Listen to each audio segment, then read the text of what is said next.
Welcome to the Hoja on Architecture podcast. Teaching the Designer, Chapter 9, Design Education in a Global World. In the previous chapter, we explored the Bauhaus and its lasting influence on design education. We examined how 20th century educators challenged traditional distinctions among art, craft, technology, and industry, creating new approaches to learning grounded in experimentation, interdisciplinary thinking, and social engagement. The Bauhaus demonstrated that design education could evolve in response to changing conditions. Yet the world that emerged after the 20th century would present an even greater challenge. Design education was no longer developing within isolated national traditions. It was becoming increasingly global. Today, it is common for students to study in countries different from those in which they were born. Universities recruit internationally, educational partnerships connect institutions across continents, and digital technologies enable collaboration between people separated by thousands of kilometers. Design ideas circulate rapidly through books, journals, conferences, websites, social media platforms, and professional networks. In many respects, contemporary design education operates within a global environment unlike anything previous generations experienced. Yet this transformation did not occur overnight. For much of history, architectural and design knowledge remained closely tied to particular regions, cultures, and traditions. Educational systems developed within specific social contexts reflected local needs, materials, values, and environmental conditions. Although ideas certainly traveled across borders, the movement of knowledge was often relatively slow and uneven.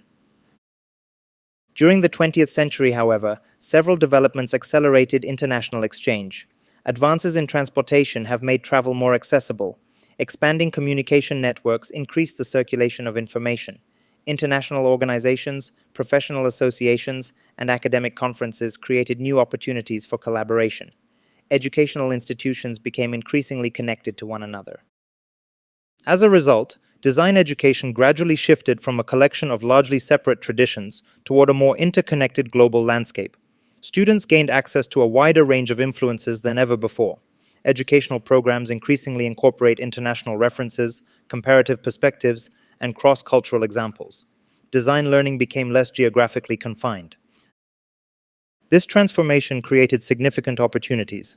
Exposure to different cultural perspectives encourages critical thinking and expands creative possibilities. Students encounter alternative approaches to space, materials, technology, sustainability, aesthetics, and social organization. They learn that design problems can be understood differently in different contexts. Diversity becomes an educational resource.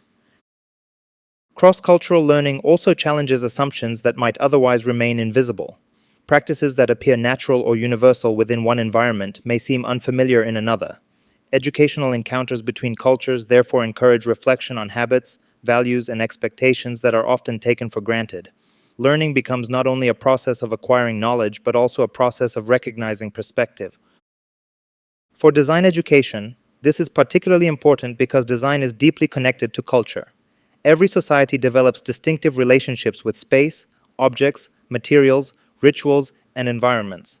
Designers must therefore learn not only technical skills but also cultural sensitivity. Understanding how people live, interact, and assign meaning to their surroundings becomes increasingly important within a global context. At the same time, globalization introduces challenges alongside opportunities. Educational models developed in one context do not always transfer easily to another. Methods, assessment systems, communication styles, and classroom expectations may reflect cultural assumptions that are not universally shared. What is considered effective teaching in one environment may produce different outcomes elsewhere. This reality encourages educators to think carefully about adaptation rather than simple replication. International design education often requires balancing global knowledge with local relevance.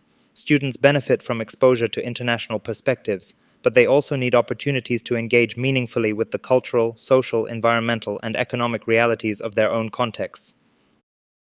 Language represents another important dimension of this transformation. Increasingly, students and educators operate within multilingual environments.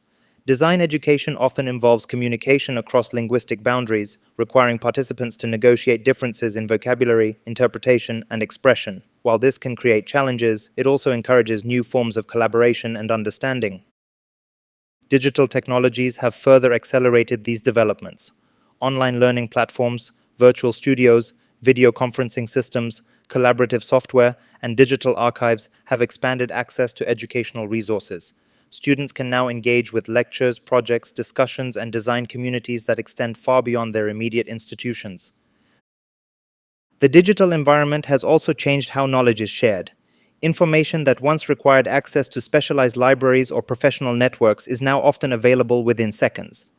Educational resources circulate globally at unprecedented speed.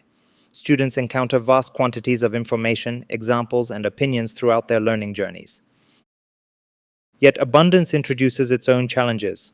Access to information does not automatically produce understanding. Design education increasingly requires students to evaluate sources critically, interpret knowledge responsibly, and navigate complex information environments. Learning is no longer defined primarily by access to information, but by the ability to engage with it thoughtfully. Another consequence of globalization involves collaboration. Many contemporary design projects involve participants from different disciplines, cultures, and geographic locations. Students increasingly prepare for professional environments in which teamwork extends across borders.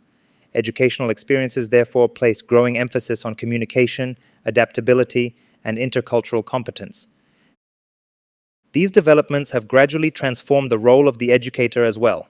Teachers are no longer simply transmitters of local knowledge. They increasingly function as facilitators, mediators, and guides within complex networks of information and cultural exchange. Educational expertise involves helping students navigate diversity rather than merely delivering content. At the same time, globalization should not be understood as cultural homogenization. The goal of international education is not to eliminate differences, but to engage with them productively. Design education remains strongest when it encourages dialogue between global perspectives and local realities. Diversity enriches learning precisely because it introduces multiple ways of understanding the world. This balance may be one of the defining educational challenges of our time. How can design education remain internationally connected while respecting cultural specificity? How can institutions prepare students for global practice without neglecting local knowledge? How can educational systems encourage exchange without producing uniformity? These questions have become increasingly important because contemporary challenges themselves are global. Climate change, urbanization, migration, technological transformation, resource management, and social inequality extend beyond national boundaries. Designers are increasingly expected to engage with issues that affect societies across the world. Educational systems must therefore prepare students for forms of responsibility that are simultaneously local and global. Understanding design education in a global world changes how we understand the purpose of learning itself. Education is no longer simply preparation for participation within a single professional community.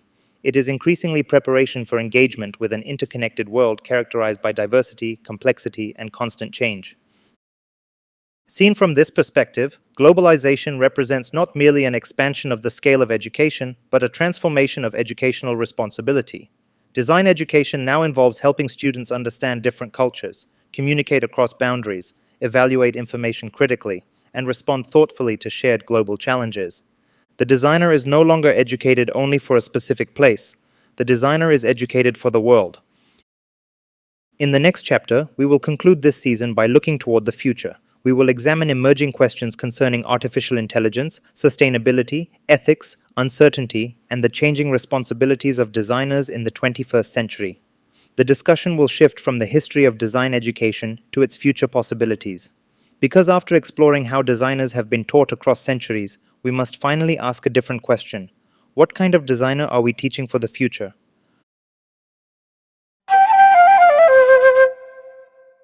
This concludes Chapter 9 of Teaching the Designer, Design Education in a Global World.